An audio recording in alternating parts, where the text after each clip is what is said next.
کہ انہیں بھٹو کی تجویز قبول نہیں اور یہ کہ انہیں گیسٹ ہاؤس سے دوبارہ جیل بھیجا جا سکتا ہے۔ 7 جنوری 1972 کی رات بھٹو خود مجیب اور کمال حسین کو چھوڑنے راولپنڈی کے چکلالہ ایئرپورٹ گئے۔ انہوں نے ایک لفظ کہے بغیر مجیب کو الوداع کیا اور مجیب بھی پیچھے مڑ کر دیکھے بغیر تیزی سے جہاز کی سیڑھیاں چڑھ گئے۔ 2 دن لندن میں رہنے کے بعد مجیب 9 جنوری کی شام ڈھاکہ روانہ ہو گئے۔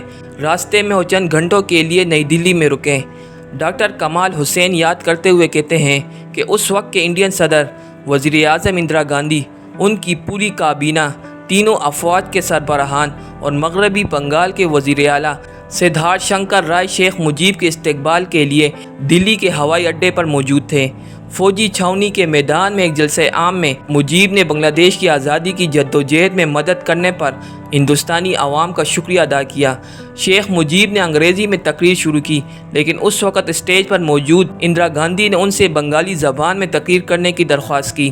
دلی میں 2 گھنٹے قیام کے بعد مجیب جب ڈھاکہ پہنچے تو ڈھاکے کے ہوائی اڈے پر تقریباً 10 لاکھ لوگ ان کے استقبال کے لیے موجود تھے۔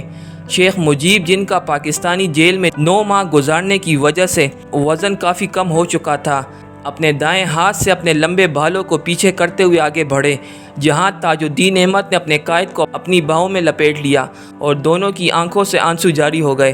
انہوں نے ریس کورس گراؤنڈ میں لاکھوں کے ہجوم کے سامنے رابندر ناتھ ٹیگور کو یاد کیا۔ شیخ مجیب نے ٹیگور کا حوالہ دیتے ہوئے کہا کہ آپ نے ایک بار یہ شکایت کی تھی کہ بنگال کے لوگ صرف بنگالی ہی رہے، سچے انسان نہیں بنے۔ ڈرامائی انداز میں مجیب نے کہا، اے عظیم شاعر، واپس آؤ اور دیکھو کہ تمہاری بنگالی لوگ کیسے ان شاندار انسانوں میں بدل گئے ہیں جن کا تم نے کبھی تصور کیا تھا۔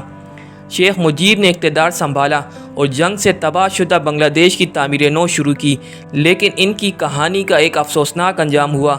1975 تک معاملات ان کے ہاتھ سے نکلنے لگے، کرپشن بڑھنے لگی اور اقربا پروری کو ہوا ملنے لگی۔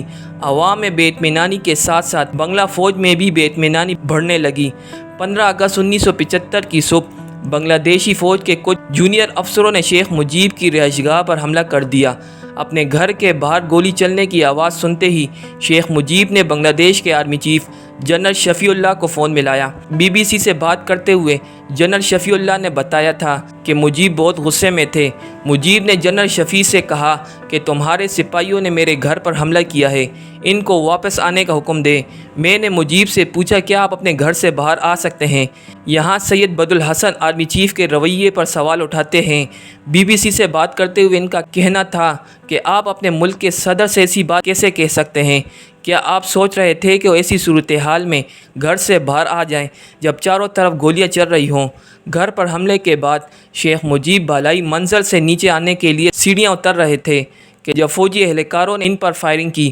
مجیب منہ کے بل گرے، ان کا پسندیدہ پائپ ابھی تک ان کے ہاتھ میں تھا اور اس کے بعد اس گھر میں موت کا رقص شروع ہوا۔ سب سے پہلے بیگم مجیب کو گولی ماری گئی، پھر ان کے بیٹے شیخ جمال کی باری آئی۔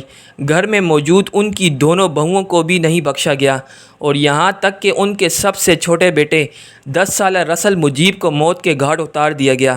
اس پورے گھرانے کی صرف 2 بیٹیاں ہی زندہ رہی، کیونکہ اس وقت وہ گھر میں نہیں بلکہ جرمنی میں تھی۔